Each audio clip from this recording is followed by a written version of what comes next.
There's one moment every hospice nurse sees right before the end. This started, like most of life's strangest plot twists, with coffee. George had a sacred morning ritual. 2 mugs, one for him. One, out of pure, stubborn habit, for Marion, his late wife, who, according to George, still had better taste in coffee than most baristas alive. Same chipped mug, same seat by the window, same grunt when it was too hot, too cold, or made by anyone else. Then one morning, nothing. The pot? Cold. The kitchen? Quiet. And George? Sitting in his armchair like a retired philosopher in pajama pants, shirt on backwards, watching squirrels with the intensity of a man who thinks they might unionize. His daughter Ellen walked in, holding a grocery bag and a suspicious level of cheer.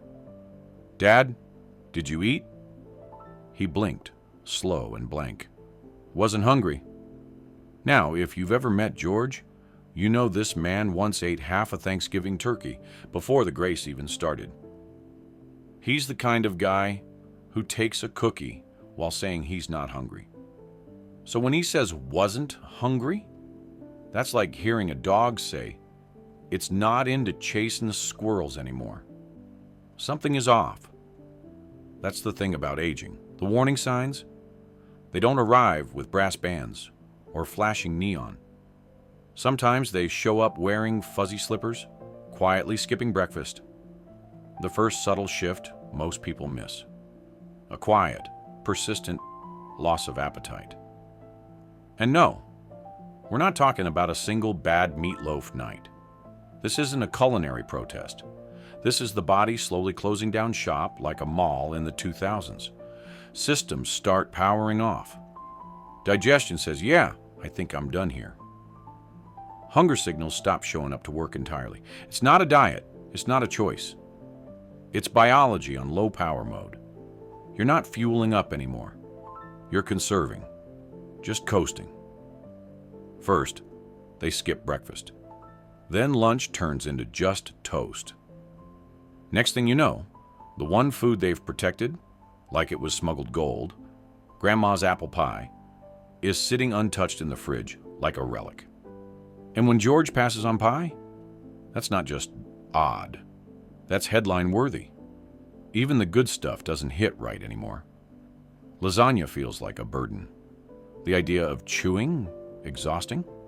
Meals become background noise, unnecessary, uninvited, uninspiring. And here's where it gets tender, because we show love through food. We casserole when we care. We bake when we're speechless. And when someone you love stops eating, it can feel like rejection. But it's not you.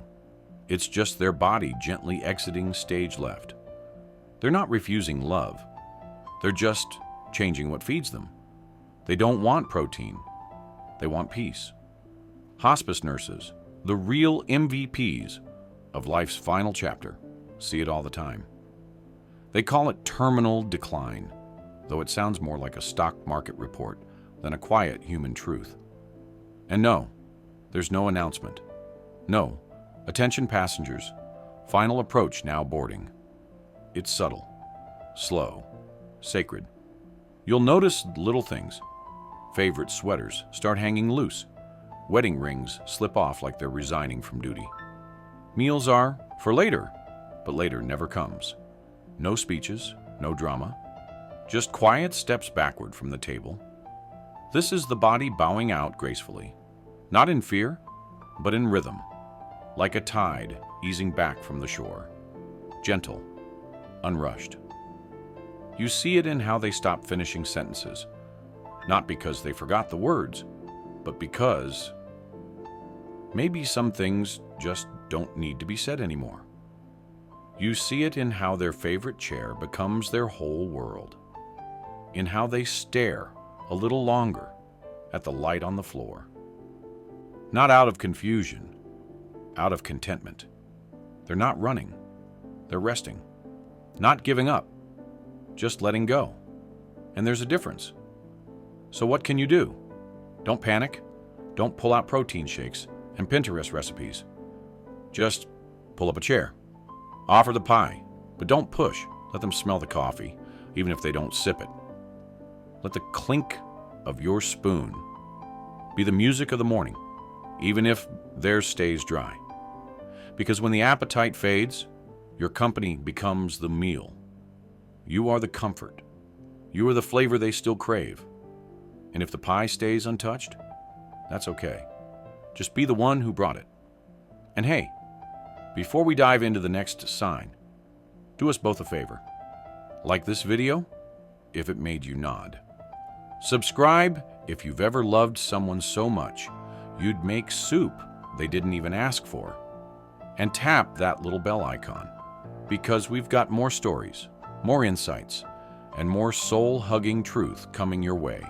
Have you ever walked into a room expecting conversation and instead found your loved one just sitting? Not napping, not watching TV, just still. You ask, "How are you?" They nod. You joke, "If you were any quieter, I'd have to check for a pulse." They smile, barely. The kind of smile that says, "I remember humor. It used to be fun." You toss in a follow-up. Crickets. No, "How's work?" No, "Did you bring pie?" No, "Tell me again why you thought bangs were a good idea." Just stillness. The room feels like it's on mute. The second sign most people miss? A quiet retreat from conversation and social life. It doesn't happen all at once. There's no grand exit. Just fewer words, shorter answers, less interest in the daily soap opera of life.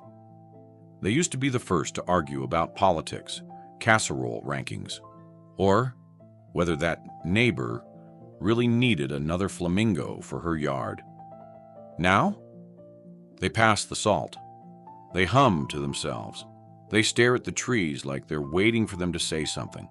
And at first, you think, maybe they're tired. But the next day, same thing, and the next. Eventually, the phone rings less. The updates are fewer. You get a "Hi, sweetheart," and a soft "I'm fine." And that's it. But here's the kicker. It's not about you. It's not personal. It's not even sad. It's the process. As the body slows, the emotional energy pulls inward, like a radio tuning to a different frequency, one that plays memories instead of news headlines. Their inner world becomes louder than the outer one. It's not that they don't care who brought dessert to game night. It's just no longer relevant. The brain, especially the parts that manage logistics, social cues, and polite small talk, begins to soften its grip. The world shrinks, not in tragedy, but in intention. They're not ignoring you. They're reflecting. Hospice nurses recognize this right away. It's a shift toward peace, not away from connection.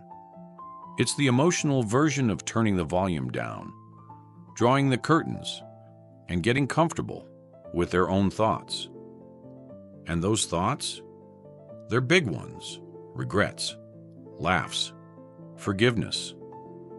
That summer in 1963, when everything smelled like suntan lotion and freedom, they're paging through a scrapbook in their head. And frankly, they don't have time for weather updates. They're not bored. They're busy, on the inside. So we do what families always do. We try to bring them back. We tell louder stories, ask more questions, buy puzzle books with bigger fonts and brighter colors. We joke louder. We visit more. And sometimes it works. For a second. But what if they don't want to come back? What if they're exactly where they need to be?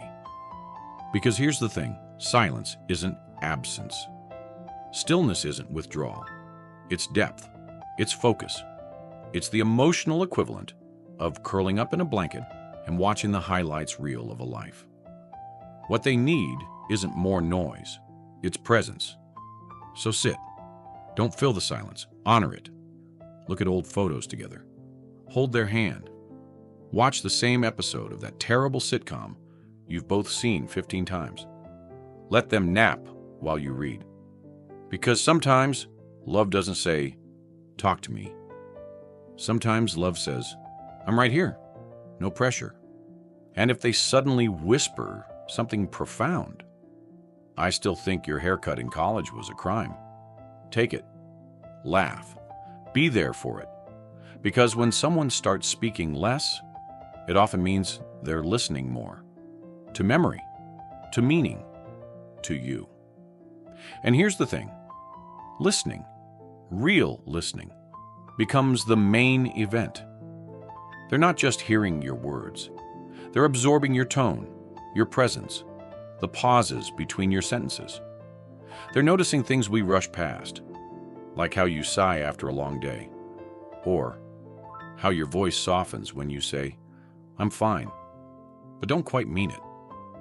They're not multitasking anymore. They're not thinking about errands or emails, or whether the cat needs flea meds. They're fully there, in a way most of us forgot how to be. And that kind of presence, it's rare, it's sacred, so don't panic, don't push, don't fill the silence just because it's quiet. Silence isn't emptiness, it's invitation. A moment to just be together. No performance, no fixing, no noise. Just pull up a chair. Let them listen. Let yourself listen. Because in those still simple moments, connection happens. And sometimes that's all they're really asking for. Let's talk about tiredness. And not the kind you fix with a power nap or a strong cup of coffee. This isn't ran errands all day, tired. Or woke up at 3 a.m. because the neighbor's cat sounds like it's hosting karaoke. Tired. No, this is something deeper, something quieter. It's the kind of fatigue that seems stitched into their bones. The kind where just sitting up straight looks like they're training for a marathon. They used to be up before sunrise, out in the garden, sweeping the porch, organizing the garage with military precision. Now, they sleep in, doze through breakfast, drift off mid-sentence. You turn on the TV and poof, they're asleep by the second ad for adult diapers. You fluff pillows, offer warm tea, reposition the blanket like you're folding a human burrito. Nothing works. The next subtle shift, a profound fatigue and unusual changes in sleep. This is the body quietly winding down. Not in crisis, just in concert with nature. Everything slows. The mitochondria, the little energy engines inside their cells, start to tap out like tiny factory workers saying, "You know what? We've had a good run." Metabolism hums at a whisper. Hormones retire early. Even the heart starts pacing itself like it's on island time. Their sleep becomes unpredictable. Awake at midnight, out cold by noon. They drift off in the recliner, snore through jeopardy, then wake up like they've missed a meeting they didn't remember scheduling. And here's the part we get wrong. We try to fix it. Let's get some sunlight. You need more exercise. Maybe it's your pillow. Cue the lavender spray, magnesium gummies, warm milk, cold milk, blackout curtains, sleep playlists, and someone Googling how to reset a circadian rhythm in 12 easy steps. Because we want a solution. We think if we can just crack the code, get them on the right sleep schedule, at the right temperature, wearing socks, but not too many socks, they'll bounce back. They'll be themselves again. But this isn't jet lag. It's not a bad mattress. This is the body saying, "Hey, I'm winding down." Quietly, gradually, like a symphony easing into its final notes. Not with a bang, but a soft, beautiful fade. The old rhythms? They're gone. Night and day blur. Naps become the new prime time. Sleep isn't just about rest anymore. It's retreat. It's the body checking out of the rush and into something slower. something gentler. So instead of troubleshooting, like you're their personal sleep technician, pause.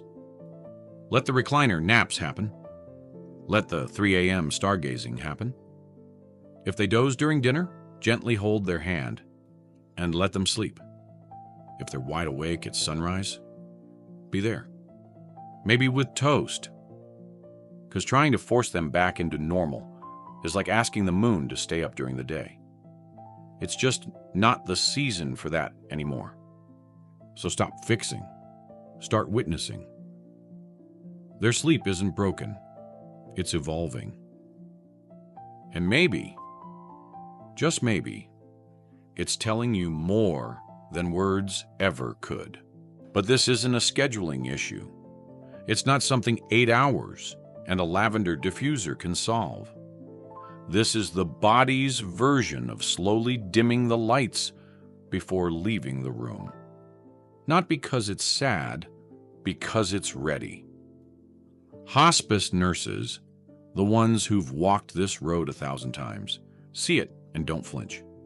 They know this isn't giving up. It's leaning in. It's nature saying, "You've done enough. Let's take it easy." So, the best thing you can do? Stop pushing. Start observing. If they're awake, be there. If they're tired, let them rest. If they open their eyes and give you that soft little smile, the one that used to come right before a sarcastic joke, soak it up. Because now, presence is more nourishing than activity. Companionship, more important than conversation. And then, just when you've adjusted to the rhythm of rest and quiet, something strange happens. You walk in one morning, and they're up. Not just awake, but awake. They want toast, with butter and bacon. They sit a little straighter. Their eyes look clearer. Maybe they even say something with a little spice in it, like, "Took you long enough, slowpoke." You freeze. Is this it? A breakthrough? Nope. What you're witnessing is something extraordinary. That sudden burst of energy near the very end. Hospice nurses call it the rally. And if you've seen it, you know. It's breathtaking and brutal because it doesn't knock. It doesn't announce itself. It just shows up one morning, like a guest you thought had long since left the party. They're sitting up in bed, asking for pancakes, telling stories with perfect punchlines like they're auditioning for a Netflix special. They laugh, they eat, they make fun of your shirt. And for a moment, you believe. Maybe this isn't the end. Maybe we turned a corner. Maybe we're planning a comeback tour, and nobody told the band. But it's not a comeback. It's a curtain call. A final flare of light before the dim. The body's last standing ovation. One final moment of clarity, humor, presence, before it lets go. It's not a glitch. It's a gift. Science says it might be a surge. Adrenaline, endorphins, neurotransmitters all syncing up for a brief encore. One last coordinated effort from a system that knows time is short, but dignity is everything. The brain kicks into gear. The body, for a moment, cooperates. The soul? The soul uses that moment to speak, not in long speeches, but in the little things. They ask for music. They want to see a certain friend. They tell you exactly how to water the plants when they're gone. They say, "I love you," without hesitation, like it's the most natural thing in the world, because it is. And you, standing there in awe, feel this ache, joy, sadness, hope, dread, all crashing in like waves in every direction. Because deep down, you know, this is not the beginning of more time. It's the gift of a proper goodbye. And here's what matters most in this moment. Don't waste it trying to figure it out. Don't panic. Don't grab the calendar or book appointments or start talking about physical therapy. Just be there. Sit close.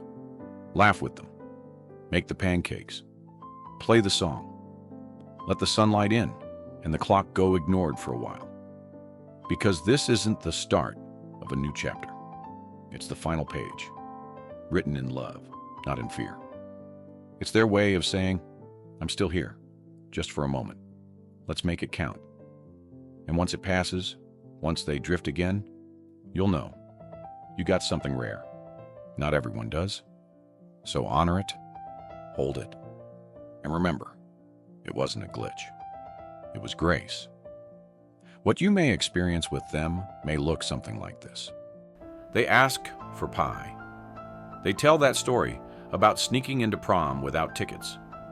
They call someone they haven't spoken to in 40 years. They say, I love you, and they mean it. Clear, unshaken, honest, but it doesn't last. By the next day, they're tired again, quiet again. And if you weren't ready, that rally can feel cruel, like hope playing a prank. But it's not. It's a love letter. One last moment of presence. A soul saying, I'm still here, just for a little while. So when that moment comes, don't run to fluff pillows. Don't text the whole family. Don't Google recovery signs. Just be there. Laugh with them. Sit beside them. Let the sun pour in through the window and say absolutely nothing at all. Because that burst of energy, it's not the beginning. It's the sweetest kind of goodbye. Take a breath. Seriously. In and out. Because what we've talked about, it's heavy. But it's also one of the most sacred things you'll ever witness. These subtle shifts, the fading appetite, the soft silence, the bone-deep tiredness, that surprising burst of light at the end. They don't arrive like fireworks. There's no dramatic music or flashing signs saying, this is it. They arrive like whispers. Gentle, patient, easy to miss if you're not paying attention. But if you are paying attention, you get to do something beautiful. You get to show up, not with a list of things to fix, not with the right joke or the perfect casserole, just you, quietly present, calm, loving, like the world's softest anchor in someone's final storm. Because when a person nears their final chapter, they don't need more noise. They don't need a motivational speech, a vitamin regimen, or one last round of try harder. They need someone who sees them, really sees them, without asking them to be anything more than what they are in that moment. Tired, quiet, honest, reflective, ready. And if you're lucky, they'll share things. Stories you've never heard. Laughter you thought was gone. Words that stick with you for the rest of your life. Maybe they'll say, I'm proud of you. Maybe they'll whisper, I'm ready. Maybe they'll just reach out and squeeze your hand like they've done 1,000 times before. And for the first time, you really feel it. And you'll realize that in the end, it wasn't about doing something huge. It was about being there for the little things. A sip of tea, a smile, a moment of silence that says more than 1,000 words ever could. So if any of this sounds familiar, if you're seeing these signs in someone you love or have seen them before, know this. You're not imagining it. You're not overreacting. You're witnessing something real, something human, something quietly holy. And you're not alone. Drop a comment below if you've ever sat through a moment like this. If you've seen the pie untouched, the smile soft, the stories start flowing like old jazz records. Your story might be the one someone else needs to hear today. And if you haven't yet, but you will someday, remember this. You don't have to say the right thing. You don't have to fix anything. Just pull up a chair. Be there. Because love, in its most powerful form, doesn't shout. It doesn't chase, it just stays. And in the end, staying might be the most important thing we ever do. If this hit home, even a little, give the video a like. Subscribe if you believe in quiet goodbyes. And turn on the bell so you don't miss what comes next. Because we've got more stories, more truths, and more heart to share. You're not walking this alone. We're right here with you. Stay strong, stay soft, and above all, stay present.